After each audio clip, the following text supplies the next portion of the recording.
கிறிஸ்துவின் சபையார் வழங்கும் கிறிஸ்துவின் வசனம் நிகழ்ச்சியை கேட்க உங்கள் யாவரையும் அன்புடன் அழைக்கிறோம். கிறிஸ்துவின் வசனம், இது கிறிஸ்தவர் கீதம். பரிசுத்த வேதம் பறைசாற்றும் வசனம், கிறிஸ்துவின் வசனம், இது கிறிஸ்தவர் கீதம். கிறிஸ்துவின் சபையார் வாழ்த்தி வழங்கும் கிறிஸ்துவின் வசனம், இது கிறிஸ்தவர் கீதம். கிறிஸ்துவின் வசனம், கிறிஸ்துவின் வசனம், கிறிஸ்துவின் வசனம். வேதாகம செய்தி நேரத்திற்கு வரவேற்கிறோம். Welcome to the Bible message. உங்கள் யாவரையும் ஆண்டவராய் இயேசு கிறிஸ்துவின் பரிசுத்தமான நாமத்தில் வாழ்த்தி வரவேற்பதிலே மிகுந்த மகிழ்ச்சி அடைகிறோம். இன்றைய நாள் கர்த்தருடைய செய்திக்காக சத்தியவான்கள், த ஃபாலோயர்ஸ் ஆஃப் ட்ரூத். சத்தியவான்கள் என்றால் சத்தியத்திற்கு செவி கொடுக்கக்கூடியவர்கள், சத்தியத்தை நேசிக்கிறவர்கள், பிதாவாகிய தேவனாலே முன்குறிக்கப்பட்டவர்கள், இயேசு கிறிஸ்துனுடைய வசனத்திற்கு செவி கொடுக்கக்கூடியவர்கள் சத்தியவான்கள். யோவான் எழுதின சுவிசேஷம் 18வது அதிகாரம் 36வது வசனம். இயேசு பிரதியுத்தரமாக, என் ராஜ்யம் இவ்வளவுக்குரியதல்ல, என் ராஜ்யம் இவ்வளவுக்குரியதானால் நான் யூதரிடத்தில் ஒப்புக்கூடாதபடிக்கு என் ஊழியக்காரர் போராடியிருப்பார்களே. இப்படி இருக்க என் ராஜ்யம் இவ்விடத்திற்குரியதல்ல என்றார். அன்பானவர்களே, இயேசுவை அவர்கள் தவறாக புரிந்து கொண்டார்கள். இயேசு கிறிஸ்து இந்த உலகத்திலே ஆளும்படியாக வந்திருக்கிறார் என்று எண்ணிக்கொண்டிருந்தார்கள். இயேசு சொல்லுகிறார், என் ராஜ்யம் இவ்வளவுக்குரியது அல்ல, என் ராஜ்யம் இவ்வளவுக்குரியதானால் நான் யூதரிடத்திலே ஒப்புக்கூடாதபடிக்கு என் ஊழியக்காரர் போராடி இருப்பார்களே என்று சொல்லுகிறார். எனவே என்னுடைய ராஜ்யம் இவ்வளவுக்குரியது அல்ல என்று சொன்னார். இயேசு இந்த உலகத்திலே வந்ததுடைய நோக்கத்தை புரிந்து கொண்டீர்களா? சத்தியத்தை கொடுக்கத்தக்கதாக அவர் இந்த உலகத்திற்கு வந்தார். சத்தியவான் எவனும் அவருடைய சத்தம் கேட்கிறார். யோவான் 18வது அதிகாரம் 37வது வசனம். அப்பொழுது பிலாத்து அவரை நோக்கி, அப்படியானால் நீ ராஜாவோ என்றான். இயேசு பிரதியுத்தரமாக, நீர் சொல்லுகிறபடி நான் ராஜாதான். சத்தியத்தை குறித்து சாட்சி கொடுக்க நான் பிறந்தேன், இதற்காகவே இந்த உலகத்தில் வந்தேன். சத்தியவான் எவனும் என் சத்தம் கேட்கிறான் என்றார். நீங்கள் சத்தியவானாக இருப்பீர்கள் என்றால் இயேசுவின் சத்தம் கேட்கக்கூடிய ஜனமாக நீங்கள் நிச்சயமாக மாறுவீர்கள். அதைத்தான் இயேசு சொல்கிறார். சத்தியத்தை குறித்து சாட்சி கொடுக்கும்படியாக இயேசு இந்த உலகத்திலே பிறந்திருக்கிறார். சத்தியவான் எவனும் அவருடைய சத்தம் கேட்கிறான். எனவே இயேசு சொல்லும்போது சொல்லுகிறார், யோவான் 10வது அதிகாரம் 27வது வசனத்திலே, என் ஆடுகள் என் சத்தத்திற்கு செவி கொடுக்கிறது, நான் அவைகளை அறிந்திருக்கிறேன், அவைகள் எனக்கு பின் செல்லுகிறது. My sheep hear my voice and I know them and they follow me. ஆண்டவருடைய சத்தத்தை அவைகள் கேட்கிறது, அதற்கு கீழ்ப்படுகிறது. ஒரு யூடியூப் ப்ரோக்ராம்லே ஒரு ஆடு மேய்ப்பனை நான் பார்த்தேன். அந்த ஆடுகள் ஒரு தீவிலிருந்து இன்னொரு தீவுக்கு மேய்ச்சலுக்காக கடந்து செல்கிறது. ஒரு தீவிலிருந்து இன்னொரு தீவிற்கு எப்படி போக முடியும்? போட் மூலமாகத்தான் போக முடியும். அந்த மேய்ப்பன் பின்னே இருக்கிறான். அந்த ஆடுகள் அந்த போட்டில் வரிசையாக போய் ஒவ்வொரு ஆடுகளாக ஏறி அந்த போட்டிலே போய் நிற்கிறது. முதலாவது ஆடு துவங்கி கடைசி ஆடு மட்டும் வரைக்குமாக அவைகள் போய் நிற்கிறது. பின்பு அவன் அந்த போட்டிலே ஏறிக்கொண்டு அங்கே போட்டை இயக்குகிறான், அக்கறை படுத்துகிறான். அக்கறைக்கு போன உடனே அதே போல் அந்த ஆடுகள் வரிசையாக இறங்கி மேய்ச்சலுக்கு கடந்து செல்கிறது. அந்த மேய்ப்பனுடைய சத்தத்திற்கு எப்படி கீழ்ப்படுகிறது? அதை பார்க்கும்போது மிக ஆசையாக இருந்தது.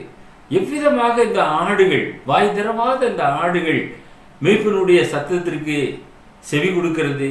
இதைத்தான் ஆண்டவர் இயேசு யோவான் 10வது அதிகாரம் 27 சொல்லுகிறார், என் ஆடுகள் என் சத்தத்திற்கு செவி கொடுக்கிறது. நீங்கள் கர்த்தருடைய ஆடாக இருப்பீர்கள் என்றால், தேவனால் தேர்ந்தெடுக்கப்பட்ட ஆத்துமாவாக இருப்பீர்கள் என்றால், அவருடைய சத்தத்திற்கு நீங்கள் செவி கொடுப்பீர்கள். அவரும் அந்த ஆடுகளை பெயர் சொல்லி அழைக்கிறார் என்று நாம் அறிந்து கொள்கிறோம். பிலாத்து சொன்னான், சத்தியமாவது என்ன என்றான். இன்னைக்கு அநேகர் கேட்கக்கூடிய கேள்வி அதுதான். சத்தியமா? சத்தியம் என்றால் இது என்ன விலை என்று கேட்பார்கள். அந்த விதமாக ஜனங்கள் இருக்கிறார்கள். பிலாத்து அந்த வார்த்தையை கேட்டான். யோவான் 18வது அதிகாரம் 38வது வசனம். அதற்கு பிலாத்து, சத்தியமாவது என்ன என்றான். மறுபடியும் அவன் யூதரிடத்தில் வெளியே வந்து நான் அவரிடத்தில் ஒரு குற்றமும் காணேன் என்று ஒப்புக்கொண்டான். இயேசுவினிடத்தில் ஒரு குற்றமும் காணப்படவில்லை. அவர் யாருக்கும் அநியாயம் செய்யவில்லை, தீங்கு செய்யவில்லை, பிறனுடைய பொருளை எடுத்துக்கொள்ளவில்லை, அவர் பாவம் செய்யவில்லை, வாய் தரவாத ஒரு ஆட்டை போல இருந்தார் என்று பார்க்கிறோம். பிலாத்து கேட்கிறான், சத்தியமாவது என்ன என்று கேட்டார். ஆனால் சத்தியத்தை குறித்து சாட்சி கொடுக்க இயேசு இந்த உலகத்துக்கு வந்தார் என்பதை நீங்களும் நானும் அறிந்து கொள்ளுகிறோம். வசனத்தின் மூலமாக அறிந்து கொள்கிறோம். 3 யோவான் 1வது வசனம். மூப்பனாகிய நான் சத்தியத்தின்படி நேசிக்கிற பிரியமான காயுவுக்கு எழுதுகிறதாவது. இந்த அப்போஸ்தலனாகிய யோவான் பிரியமான காயுவுக்கு எழுதுகிறார். இந்த காயு சத்தியத்தின்படி நேசிக்கக்கூடிய ஒரு சகோதரன். நீங்கள் சத்தியத்தின்படி நடப்பீர்கள் என்றால் சத்தியத்தின்படி நடக்கிறவர்கள் உங்களை நேசிப்பார்கள். அப்போஸ்தலனாகிய யோவான் சத்தியத்தை குறித்து அதிகமாக எழுதியிருக்கிறார். புதிய ஏற்பாட்டிலே 5 புத்தகத்தை எழுதியிருக்கிறார். 1 சுவிசேஷம், மற்ற 3 நிருபங்களை எழுதியிருக்கிறார், வெளிப்படுத்தின விசேஷம் எழுதியிருக்கிறார். ஆக மொத்தம் 5 புத்தகத்தை இந்த யோவான் எழுதியிருக்கிறார். 5லுமே அதிகமாக சத்தியத்தை குறித்தே அதிகமாக எழுதியிருக்கிறதை நாம் அறிய முடியும். எனவே அவர் எழுதும்போது சத்தியத்தின்படி நேசிக்கிற காயுவுக்கு என்று எழுதியிருக்கிறார். 3 யோவான் 4 நாம் வரும்போது, என் பிள்ளைகள் சத்தியத்திலே நடக்கிறார்கள் என்று நான் கேள்விப்படுகிற சந்தோஷத்திலும் அதிகமான சந்தோஷம் எனக்கு இல்லை. என் பிள்ளைகள் சத்தியத்திலே நடக்கிறார்கள், அதுதான் எனக்கு ரொம்ப சந்தோஷமாக இருக்கிறது. I have no greater joy than to hear that my children walk in the truth. அதிகமான எனக்கு சந்தோஷம் வேற ஒன்றுமே இல்லை. ஏன்னா இதில் நடக்கிறாங்க, சத்தியத்தில் நடக்கிறாங்க, அதுதான் எனக்கு சந்தோஷம். இன்றைக்கு உங்கள் பிள்ளைங்க அவங்க சம்பாதிக்கிறாங்களா, அவங்க கை நிறையா சம்பாதித்து வீட்டுக்கு கொண்டு வந்து சேர்க்கிறார்களா, இதை நீங்கள் எதிர்பார்ப்பதை விட பிள்ளைகள் சத்தியத்திலே நடக்கிறார்களா, பொய் சொல்லாமல் இருக்கிறாங்களா, திருடாமல் இருக்கிறாங்களா, பிறனுக்கு விரோதமாக பொய் சாட்சி சொல்லாமல் இருக்கிறாங்களா, மற்றவர்களை நேசிக்கிறார்களா, குடும்ப நன்மைகளை அவர்கள் யோசிக்கிறார்களா, இப்படி நீங்கள் யோசிக்க வேண்டும். பிள்ளைகள் சத்தியத்திலே நடக்க வேண்டும். இதைத்தான் இந்த யோவான் அப்போஸ்தலன் விரும்புகிறார். என் பிள்ளைகள் சத்தியத்தில் நடக்கிறார்கள் என்று கேள்விப்படுகிற சந்தோஷத்திலும் அதிகமான சந்தோஷம் எனக்கு இல்லை என்று சொல்லுகிறார். அதுதான் எனக்கு சந்தோஷம் என்று சொல்றார். நீங்க உங்களுடைய பிள்ளைகள் சத்தியத்தில் நடக்கணும், அதுதான் சந்தோஷம். அவன் வேலைக்கு போறானா, வேலைக்கு போலையா, சரி வேலைக்கு போறான், கை நிறைய காசு வாங்குறான், ஒரு பெரிய குற்றம் செய்து ஜெயிலுக்கு போயிட்டான்னு வச்சுக்கோங்க, அது எவ்வளவு பெரிய அவமானம். அப்ப அவன் வேலைக்கு போகாமே இருந்திருக்கலாமே, பெரிய குற்றத்துக்குள்ளாக தள்ளப்பட்டானே, பண ஆசைக்கு பின்னாடி போய்விட்டானே, ஏதோ ஒரு தவறை அவன் செய்து விட்டானே என்று உங்களுடைய மனது எந்த அளவுக்கு வேதனை கொள்ளும். அதே நேரத்தில் வேலைக்கே போகாம உள்ள வேலையை பார்த்து கொண்டு அவன் சத்தியத்தின்படி நடந்தான் என்றால் அதுவே போதுமே. வேதம் அதைத்தானே சொல்லுகிறது. உண்ணவும் உடுக்கவும் உண்டாயதான் நமக்கு போதும் என்று இருக்க கடவும், அதற்கு மிஞ்சினது தீமையினால் உண்டாயிருக்கும். அதுதான் நீங்க யோசித்து பாருங்க. தேவைதான், தேவைக்கு மிஞ்சி நமக்கு தேவையில்லை என்பதை நீங்கள் முடிவுக்கு கொண்டு வர வேண்டும். அதுதான் சிறப்பு. மேலும் யோவான் என்ன சொல்றார் பாருங்க, 3 யோவான் 8வது வசனம். ஆகையால் நாம் சத்தியத்திற்கு உடன் வேலையாட்களாய் இருக்கும்படி அப்படிப்பட்டவர்களை சேர்த்துக்கொள்ள கடனாளிகளாய் இருக்கிறோம். Fellow helpers to the truth. உடன் வேலையாட்கள், சத்தியத்திற்காக நாம் அவர்களை சேர்த்து கொள்ள வேண்டும். இன்றைக்கு நிறைய உடன் வேலையாட்கள் இருக்கிறார்கள். அவர்கள் எப்படிப்பட்ட உடன் வேலையாட்களாக இருக்கிறார்கள்? சத்தியத்திற்காக உடன் வேலையாட்களாக இருக்கிறார்களா? சத்தியத்திற்காக நாம் இணைந்து இந்த வேலையை செய்ய வேண்டும். ஆதி அப்போஸ்தலர்கள் இயேசுவோடு கூட சத்தியத்திற்காக இணைந்தவர்களாக வேலை செய்தார்கள். யோவான், யாக்கோபு, பேதுரு இவர்கள் எல்லாமே அதிகமாக இயேசுவோடு கூட இருந்தவர்கள். சத்தியத்திற்கு உடன் பணியாட்களாக அவர்கள் இருந்தார்கள். அதை போல நாம் உடன் பணியாட்களை சேர்த்து கொள்ள வேண்டும். அப்போஸ்தலனாகிய பவுலோடு கூட பர்னபா இருந்தார், தீமோத்தேயு இருந்தார், தீத்து இருந்தார், பிலமோன் இருந்தார். இப்படி அநேக ஊழியக்காரர்களே பவுல் பெற்றவராக இருந்தார். அவர்கள் எல்லோருமே சத்தியத்திற்காக உடன் வேலையாட்களாக இருந்தார்கள். அந்த மாதிரி உடன் வேலையாட்களை நாம் சேர்த்து கொள்ள வேண்டும். அது நம்மில் விழுந்த கடமை. நாம் அப்படிப்பட்டவர்களை சேர்த்துக்கொள்வது அவசியமான ஒன்றாக இருக்கிறது. சேர்த்துக்கொள்ள கடனாளிகளாக இருக்கிறோம் என்ற ஒரு வார்த்தையை அவர் பயன்படுத்தி இருக்கிறார். 3 யோவான் 12க்கு நாம் வரும்போது, தேமேத்திரையோ எல்லாராலும் நற்சாட்சி பெற்றதும் அல்லாமல் சத்தியத்தாலும் நற்சாட்சி பெற்றவன். நாங்களும் சாட்சி கொடுக்கிறோம், எங்கள் சாட்சி மெய் என்று அறிவீர்கள். தேமேத்திரையோ என்ற ஒரு மனுஷன் இருந்தான்.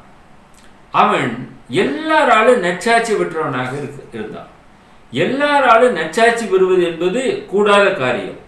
இன்னைக்கு அநேகர் இருக்கிறாங்க, ஆனால் எல்லாரும் நற்சாட்சி பெறுகிறார்களா என்று நாம் பார்க்கும்போது எல்லாரும் நற்சாட்சி பெற முடியவில்லை. ஆனால் தேமேத்திரையோ எல்லாராலும் நற்சாட்சி பெற்றான். நற்சாட்சி பெறுவது என்பது ஒரு சாதாரண விஷயம் அல்ல. அவன் சத்தியத்தாலும் நற்சாட்சி பெற்றவன்.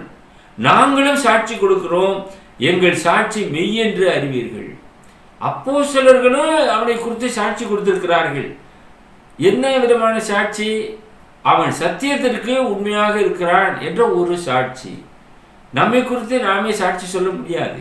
மற்றவர்கள் தான் நம்மை குறித்து சாட்சி சொல்ல வேண்டும். நானே என்னை குறித்து சாட்சி சொன்னால் அந்த சாட்சி மெய்யாயிராது என வேதம் சொல்லுகிறது. எனவே தேமேத்திரையை குறித்து யோவான் சாட்சி கொடுக்கிறார், மற்ற அநேக அப்போஸ்தலர்களும் சாட்சி கொடுத்திருக்கிறார்கள். அந்த சாட்சி மெய்யாக இருக்கிறது என்றும் சொல்லியிருக்கிறார்கள். மேலும் 2 யோவான் முதல் 2 வசனத்திலே யோவான் என்ன சொல்லுகிறார் என்று பாருங்கள்.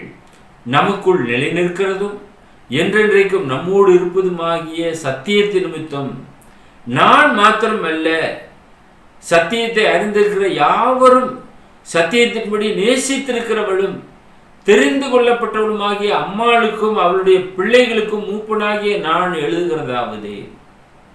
அப்போஸ்தலனாகிய யோவான் இங்கே அம்மாளுக்கு எழுதியிருக்கிறார், தெளிவாக எழுதியிருக்கிறார். நமக்குள் நிலை நிற்கக்கூடியது, நம்மோடு இருக்கிறது சத்தியத்தின் நிமித்தம். அந்த சத்தியம்தான் நம்மோடு நிலை நிற்கக்கூடியது. மரண பரியந்தம் நம்மை வழிநடத்தக்கூடியது சத்தியம். நான் மாத்திரமல்ல, சத்தியத்தை அறிந்திருக்கிற யாவரும் சத்தியத்தின்படியே நேசிக்கப்பட்ட ஒரு பெண். சத்தியத்தின்படி நாம் மற்றவர்களை நேசிக்க கற்றுக்கொள்ள வேண்டும். அவர்களும் சத்தியத்தின்படி நடக்க வேண்டும். தெரிந்து கொள்ளப்பட்டவளுமாகிய அம்மாளுக்கும் அவளுடைய பிள்ளைகளுக்கும் மூப்பனாகிய நான் எழுதுகிறதாவது. மூப்பன் என்று இந்த இடத்துல தன்னை குறித்து சொல்லியிருக்கிறார். அவர் ஒரு அப்போஸ்தலன், மூப்பனுக்குரிய தகுதி அம்சத்தை உடையவராக இருந்திருக்கிறார். எனவே அவர் மூப்பனாகிய நான் என்று எழுதியிருக்கிறார். அன்பானவர்களே, மூப்பர்களாக இருப்பது என்பது சாதாரண விஷயம் அல்ல. விசுவாசமான பிள்ளைகள் இருக்க வேண்டும், விசுவாசம் உள்ள மனைவி இருக்க வேண்டும், அவர்கள் எல்லாருமே சத்தியத்திலே நடக்க வேண்டும், அந்த சபையிலே முக்கியமான பொறுப்பிலே அவர்கள் இருக்க வேண்டும், புரஜாதியார்களே நற்சாட்சி பெற்றவர்களாக இருக்க வேண்டும், சபையாலே நற்சாட்சி பெற்றிருக்க வேண்டும், எல்லாராலே நற்சாட்சி பெற்றிருக்க வேண்டும். அப்படிப்பட்டவர்களைத்தான் சபையிலே மூப்பர்களாக நியமிப்பார்கள். ஆக அப்படிப்பட்ட ஒரு மூப்பருக்குரிய ஒரு ஸ்தானத்தில் இருக்கிறதான இந்த யோவான், அவர் பிரியமான அம்மாளுக்கு எழுதும்போது சத்தியத்தின்படியாக நேசிக்கிற அம்மாளுக்கு என்று எழுதியிருக்கிறார். நாமும் மற்றவர்களை சத்தியத்தின்படியாக நேசிக்க கற்றுக்கொள்வோம். யோவான் 8வது அதிகாரம் 32வது வசனத்திலே நம் ஆண்டவர் சொல்லுகிறார், சத்தியத்தையும் அறிவீர்கள், சத்தியம் உங்களை விடுதலையாக்கும் என்றார். You shall know the truth and the truth shall make you free. நீங்க சத்தியத்தை அறிவீங்க, சத்தியம்தான் உங்களை விடுதலையாக்கும். சத்தியத்தை நாம் அறியாமல் சத்தியம் ஒருபோதும் நம்மை விடுதலை செய்யாது. இந்த தொலைக்காட்சி நிகழ்ச்சியை கேட்டுக்கொண்டிருக்கிற அருமையான தொலைக்காட்சி நேயரே, நீங்கள் சத்தியத்தை முதலாவது அறிந்து கொள்ளுங்கள். சத்தியத்தை எங்கே அறியலாம்? பரிசுத்த வேதாகமத்திலே அறியலாம். பரிசுத்த வேதாகமத்தின் துணை கொண்டு சத்தியத்தை நீங்கள் அறியலாம். சத்தியம் என்பது கர்த்தருடைய வார்த்தை, அவரே சத்தியமாக இருக்கிறார். அந்த சத்தியத்தை நீங்கள் முதலாவது அறிய வேண்டும். சத்தியத்தை நீங்கள் அறியும் போது அந்த சத்தியம் உங்களை விடுதலை செய்யும். இந்த உலகத்திலிருந்து நம்மை விடுவிக்கக்கூடியது சத்தியம் மாத்திரம்தான், மற்ற எதுவுமே நம்மை விடுதலை செய்யாது. பாவம் ஒருபோதும், பாவத்திலிருந்து பாவமே ஒரு மனிதனை விடுதலை செய்யாது. நீதிபரராக இயேசு ஒருவர் தான் நம்மை பாவத்திலிருந்து விடுதலை செய்ய முடியும். குற்றமற்ற அவர் பாவிகளாகிய நம் மீது கிருபையாக இறங்கினார். அவர் ஒருவர் தான் நம்மை மீட்க முடியும். ஆக பிசாசினுடைய உபதேசத்திற்கு நீங்கள் செவி கொடாமல் கர்த்தருடைய வார்த்தைக்கு முதலாவது செவி கொடுங்கள். மூன்றாவதாக நாம் பார்க்கும்போது சத்தியமே இல்லாதவன் யார் என்றால் பிசாசு. பரிசுத்த வேதம் சொல்லுகிறது, யோவான் 8வது அதிகாரம் 44வது வசனம், நீங்கள் உங்கள் பிதாவாகிய பிசாசானவனால் உண்டானவர்கள், உங்கள் பிதாவினுடைய இச்சையின்படி செய்ய மனதாயிருக்கிறீர்கள். அவன் ஆதி முதல் மனுஷ கொலைபாதகனாக இருக்கிறான். சத்தியம் அவனிடத்தில் இல்லாதபடியால் அவன் சத்தியத்திலே நிலை நிற்கவில்லை. அவன் பொய்யனும் பொய்க்கு பிதாவுமாயிருக்கிறபடியால் அவன் பொய் பேசும்போது தன் சொந்தத்தில் எடுத்து பேசுகிறான். ஆக சத்தியம் இல்லாதவன் யார் என்றால் பிசாசு. எனவே இயேசு இங்கே சொல்லுகிறார், நீங்கள் உங்கள் பிதாவாகிய பிசாசானவனால் உண்டானவர்கள், உங்கள் பிதாவினுடைய இச்சையின்படி செய்ய மனதாயிருக்கிறீர்கள். அவன் தான் இந்த விதமான காரியங்களை செய்வான். அவன் ஆதி முதற்கொண்டு மனுஷ கொலைபாதகனாக இருக்கிறான்.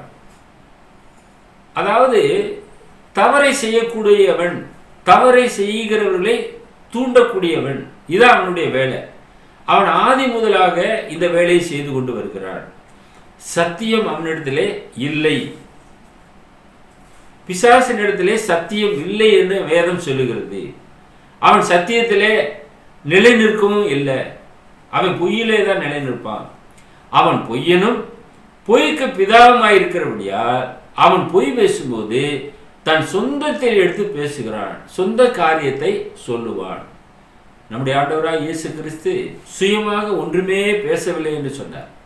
பிதாவானவர் எனக்கு என்ன சொன்னாரோ அதையே நான் உங்களுக்கு சொன்னேன், நான் கேட்டதிலேயே உங்களுக்கு நான் அறிவிக்கிறேன் என்று சொல்கிறார். பிதாவினுடைய சித்தம் செய்யவே நான் வந்தேன் என்று சொல்கிறார். ஆனால் பிசாசு அவன் சத்தியத்தில் நிற்கல, பொய்யனாக இருக்கிறான், பொய்க்கு பிதாவாக இருக்கிறான். அவன் பொய் பேசும்போது தன்னுடைய சொந்த காரியத்தை எடுத்து சொல்லுகிறான் என்று இயேசு கிறிஸ்து மிக தெளிவாக சொல்லுகிறார். பாவம் செய்கிற எவனும் பிசாசினால் உண்டாயிருக்கிறானா. 1 யோவான் 3வது அதிகாரம் 8வது வசனம்.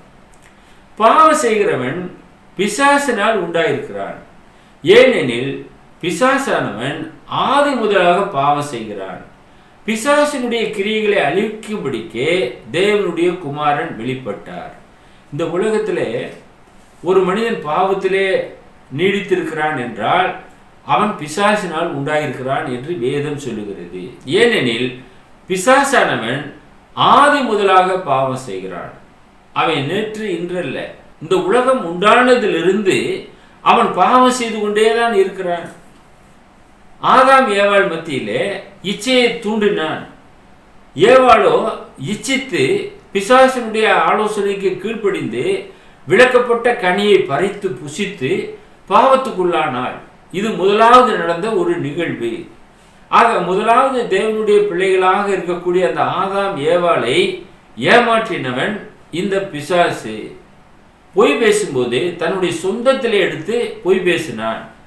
அந்த வார்த்தையை ஏவாள் கேட்டு அதை பறித்து புசித்து இருவரும் பாவத்துக்குள்ளாக தள்ளப்பட்டார்கள். ஏதேன் தோட்டத்திலிருந்து தேவனாலே துரத்தடிக்கப்பட்டார்கள் என பரிசுத்த வேதம் சொல்லுகிறது. ஆக பிசாசு அவர்களே ஆண்டு கொண்டான். அதற்கு பின்பதாக பிசாசினாலே உண்டானவர்களாக மாற்றப்படுகிறார்கள். தேவனாலே உண்டாக்கப்பட்ட மனிதர்கள் எவ்விதமாக பிசாசினாலே உண்டாக்கப்பட்டவர்களாக மாறுகிறார்கள் என்று பாருங்கள். பாவம் செய்கிறவன் பிசாசினால் உண்டாயிருக்கிறான், ஏனெனில் பிசாசானவன் ஆதி முதல் பாவம் செய்கிறான். பிசாசினுடைய கிரியைகளை அழிக்கும்படிக்கே தேவனுடைய குமாரன் வெளிப்பட்டார். இயேசு கிறிஸ்து இந்த உலகத்திற்கு வந்ததனுடைய நோக்கம் பிசாசினுடைய கிரியைகளை முற்றிலுமாக அழிக்க வேண்டும். எல்லாரும் தேவனுடைய சித்தம் செய்கிறவர்களாக மாற வேண்டும். எல்லாரும் இயேசு கிறிஸ்துவை போல தேவனுடைய குமார்களாக மாற வேண்டும். அப்பா பிதாவே என்று கூப்பிடத்தக்கதான புத்திர சுவிகாரத்தின் ஆவியை பெற்றுக்கொள்ளத்தக்கதாக இந்த பூமிக்கு கடந்து வந்தார் என்று நாம் பார்க்கிறோம். நாம் எல்லாரும் தேவனை நோக்கி அப்பா பிதாவே என்று கூப்பிடக்கூடிய அந்த புத்திர சுவிகாரத்தின் ஆவியை நாம் பெற வேண்டும். இதை பெற்று தரக்கூடியவர் நம்முடைய ஆண்டவராய் இயேசு கிறிஸ்து. என்னாலே அல்லாமல் ஒருவனும் பிதாவினிடத்திலே வரான் என்று சொல்லியிருக்கிறார். இயேசுவை அல்லாமல் இந்த உலகத்திலே வேறே வழி இல்லை. வேறே வழியிலே நீங்கள் ரட்சிக்கப்படவே முடியாது. இயேசு கிறிஸ்து பிசாசுடைய கிரியைகளை அழிக்கத்தான் இந்த உலகத்துக்கு வந்தார். அவர் ஒரு மத போதகர் அல்ல. ஒரு மதத்தை ஸ்தாபிப்பதற்காக அவர் இங்கே வரவில்லை. இந்த உலகத்தையே கட்டி ஆட்சி செய்ய வேண்டும் என்பதற்காக அவர் இங்கே வரவில்லை. பாவிகளை ரட்சிக்க கிறிஸ்து இந்த உலகத்திலே வந்தார். பாவத்திலே மாண்டு போய் கிடக்கிறதான ஒவ்வொருவரையும் மீட்டு பரிசுத்தமாக்கி பிதாவினிடத்திலே சேர்க்க வேண்டிய ஒரு வேலை அவருக்கு கொடுக்கப்பட்டது. அதற்காக இயேசு கிறிஸ்து தேவனுடைய குமாரனாக இந்த பூமியிலே அவதரித்தார். அநேக அற்புதங்கள் அடையாளங்கள் அவராலே நிகழ்த்தப்பட்டது. அவர் தேவனுடைய குமாரன் என்பதை நிரூபிப்பதற்காக இவைகளெல்லாம் அவர் செய்தார் என்று பார்க்கிறோம். காற்றும் கடலும் அவருடைய வார்த்தைக்கு கட்டுப்பட்டது. மரித்தோர் உயிரோடு கூட எழுப்பப்பட்டார்கள். அநேக வியாதிஸ்தர்கள் இயேசுவினாலே சுகமாக்கப்பட்டார்கள். இத்தனை அற்புதங்களும் அடையாளங்களும் அவர் தேவனுடைய வல்லமையினாலே செய்தார் என்று நாம் வேதத்திலிருந்து நாம் தெரிந்து கொள்கிறோம். அவர் பிசாசினுடைய கிரியைகளை அழிக்கும்படியாக இந்த பூமிக்கு கடந்து வந்திருக்கிறார். இயேசு கிறிஸ்து பிசாசினுடைய கிரியைகளை அழிக்கும்படிக்கு வெளிப்பட்டார் என வேதம் சொல்லுகிறது. 1 யோவான் 3:12 சொல்லுகிறது, பொல்லாங்கனால் உண்டாயிருந்து தன் சகோதரனை கொலை செய்த காயினை போல் இருக்க வேண்டாம். ஆதாமுக்கு முதலாவது பிள்ளைகள் காயின், ஆபேல். இந்த காயின் என்ன செய்தான்? ஆபேலை கொலை செய்து போட்டான். 2 பிள்ளைகள் தான், முதல் பிள்ளைங்க. வேதம் சொல்லுகிறது, பொல்லாங்கனால் உண்டாயிருந்து தன் சகோதரனை கொலை செய்த காயினை போல இருக்க வேண்டாம். அவனை போல நீ ஒருத்தரும் மாறிடாதீங்க. ஏன் அவன் கொலை செய்தான்? தன்னுடைய காணிக்கையை தேவன் அங்கீகரிக்கவில்லை. அதனால பொறாமை கொண்டு ஆபேலுடைய காணிக்கையை தேவன் அங்கீகரித்து விட்டாரே என்று சொல்லி வயல்வெளியில் இருக்கிற சமயத்தில் அவனை கொன்று போடுகிறான். அவனுடைய ரத்தம் தேவனை நோக்கி கூப்பிட்டது. அப்பொழுது தேவன் காயினை பார்த்து கேட்டார், ஆபேலை எங்கே என்று கேட்கிறார். நான் என்ன காவலாளியோ என்று அவன் கேட்டான். அவனுடைய ரத்தம் என்னை நோக்கி கூப்பிடுகிறது என்று சொன்னார். அன்பானவர்களே, ஒருவரும் இந்த காயினை போல இருக்க வேண்டாம் என்று வேதம் சொல்லுகிறது. நீங்கள் உங்களை பாதுகாத்துக் கொள்ளுங்கள். யூதாஸ் என்ற ஒரு மனிதனை குறித்து நாம் வேதத்திலே படிக்கிறோம். லூக்கா 22வது அதிகாரம் 3வது வசனம். இயேசு கிறிஸ்து தேர்ந்தெடுத்த அப்போஸ்தலர்களிலே ஒருவன், 12 பேரிலே ஒருவன், 3.5 ஆண்டுகாலமாக இயேசுவோடு கூட இருந்தவன், சிலுவைக்கு போகிற வரைக்குமாக இயேசுவோடு கூட இருந்தவன், சிலுவைக்கு இயேசு போவதற்கே இவன் ஒரு காரணமாக மாறுகிறான். இயேசுவை காட்டி கொடுக்கிறான். 12 ஒருவனாக இருந்து இயேசுவை காட்டி கொடுத்தால் எனக்கு என்ன கொடுப்பீர்கள் என்று கேட்டான். 30 வெள்ளிக்காசு கொடுக்க உடன்பட்டார்கள். அவனுக்குள்ளாக பிசாசு உள்ளே புகுந்தான் என வேதம் சொல்லுகிறது. லூக்கா 22வது அதிகாரம் 3வது வசனம். அப்பொழுது 12 ஒருவனாகிய ஸ்காரியத் என்னும் மறுபேர் கொண்ட யூதாசுக்குள் சாத்தான் புகுந்தான். அதுக்கு முன்ன வரைக்கும் அவன் ஒரு அப்போஸ்தலனாக இருந்தான். சாத்தான் புகுந்தவுடனே பொல்லாங்கானால் உண்டான ஒரு மனுஷனாக மாறுகிறான். பிசாசினாலே உண்டான ஒரு மனுஷனாக மாறுகிறான். சாத்தானுக்கு அவன் இடம் கொடுத்தான். எனவே வேதம் சொல்லுகிறது, பிசாசுக்கு இடம் கூடாதிருங்கள். இச்செய்தியை கேட்டுக்கொண்டிருக்கிற அருமையான சகோதரனே, சகோதரியே, பிசாசுக்கு ஒருபோதும் இடம் கூடாதிருங்கள். பிசாசு கொல்லவும் அழிக்கவும் வருகிறான் என்று வேறு ஒன்றுக்குமே வரான். அவன் பொய்யனும் பொய்க்கு பிதாவுமாக இருக்கிறான். சத்தியம் அவனுக்குள்ளாக இல்லை. ஆதி முதலாக மனுஷ கொலைபாதகனாக இருக்கிறார். எனவே நீங்கள் கவனமாக இருங்கள், சத்தியவான்களாக தொடர்ந்து நிலைத்து இருங்கள். சத்தியவான்களாக இருப்பீர்கள் என்றால் நீங்கள் கர்த்தருடைய ஆடுகளாக இருக்கிறீர்கள். சத்தியவான் எவனும் என் சத்தம் கேட்கிறான் என்று இயேசு சொல்லியிருக்கிறார். நீங்கள் சத்தியவானாக இருக்க வேண்டும், சத்தியத்தை நேசிக்கிறவர்களாக இருக்க வேண்டும். சத்தியத்தை அறிவீர்கள், சத்தியம் உங்களை விடுதலையாக்கும். சத்தியத்தை நீங்கள் அறியாமல் ஒருபோதும் இந்த பூமியிலிருந்து நாம் விடுதலை ஆகவே முடியாது. சத்தியத்தை அறியும் போதுதான் அந்த சத்தியம் நம்மை விடுதலையாக்கும். நீங்கள் சத்தியத்தை அறிய வேண்டும், அதற்கு வேற எந்த கூலியுமே இல்லை. தேவன் ஒரு பணக்காசுகளை வாங்கி கொண்டு அவைகளை செய்யவில்லை. நீங்கள் அறிய வேண்டும் என்று சொல்கிறார், தெரிந்து கொள்ள வேண்டும். தெரிவதற்கு நீங்கள் என்ன செய்ய வேண்டும்? காது உள்ளவன் கேட்க கடவன். காது இருந்தால் போதும். இந்த காது வழியாக கேளுங்க, சத்தியத்தை அறிந்து கொள்ளுங்க, அதற்கு கீழ்ப்படியுங்க. சத்தியம் உங்களை நேசிக்கிறது, உங்களை போஷிக்கிறது, உங்களுக்கு சமாதானத்தை கொண்டு வருகிறது, உங்களை நித்தியத்திலே கொண்டு போய் சேர்க்கக்கூடியதாக இருக்கிறது. சத்தியம் என்றுமே உங்களை கைவிடாததாக இருக்கிறது. பாவத்திலிருந்து உங்களை விடுதலை செய்யக்கூடியதாக இருக்கிறது. நம்ம உடல் ரீதியாக நாம் ஏதாவது நோய்வாய்ப்பட்டால் மருந்து மாத்திரைகளை சாப்பிட்டு சரி செய்து விட்டுக்கிறோம். ஆத்மாவிலிருந்து நாம் காக்கப்பட வேண்டும் என்றால் அதுக்கு என்ன மாத்திரை, எந்த மெடிக்கல் ஷாப்பிலே கிடைக்கும்? ஆத்மாவை காக்கக்கூடிய ஒரே மருந்து இயேசுவின் ரத்தம் தான், வேற ஒரு மருந்து எதுவுமே இல்லை. ஆத்தும ரட்சிப்பிற்கு இயேசுவின் ரத்தம் தேவை, குற்றமற்ற ரத்தம் தேவை. அந்த குற்றமற்ற ரத்தம், இயேசுவினுடைய அந்த குற்றமற்ற ரத்தம் உங்களை பாவத்திலிருந்து மீட்கும். அது உங்களை பாவமற கழுவும். அது விலையேற பெற்ற சத்தியமாக இருக்கிறது.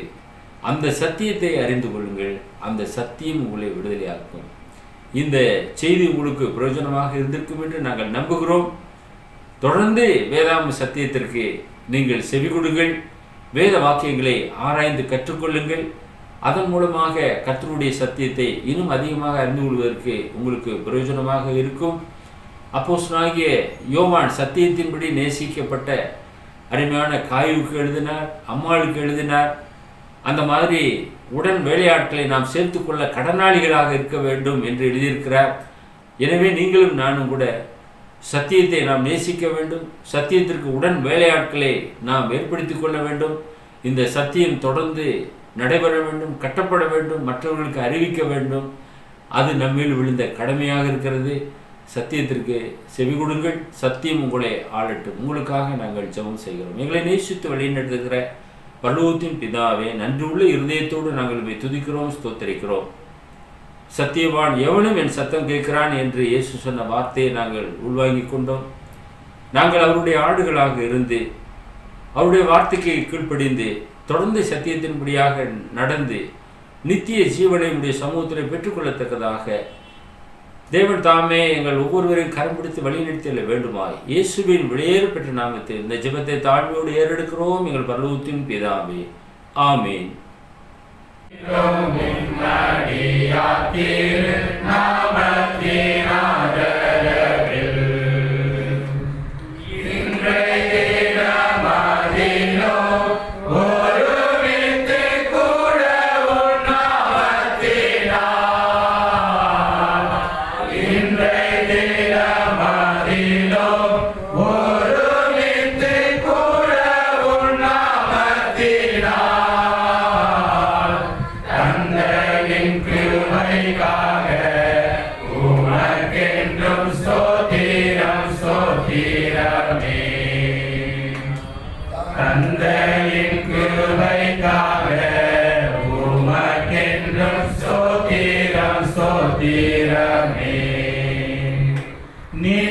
எங்கள் முகவரி the word of Christ, post office box number 5, Batlagundu 624202, south India. அவர் mobile number 9443558041. Another number 6379350509. Email address urgentandglory@gmail.com. View our The Word of Christ program on YouTube channel. May God bless you all.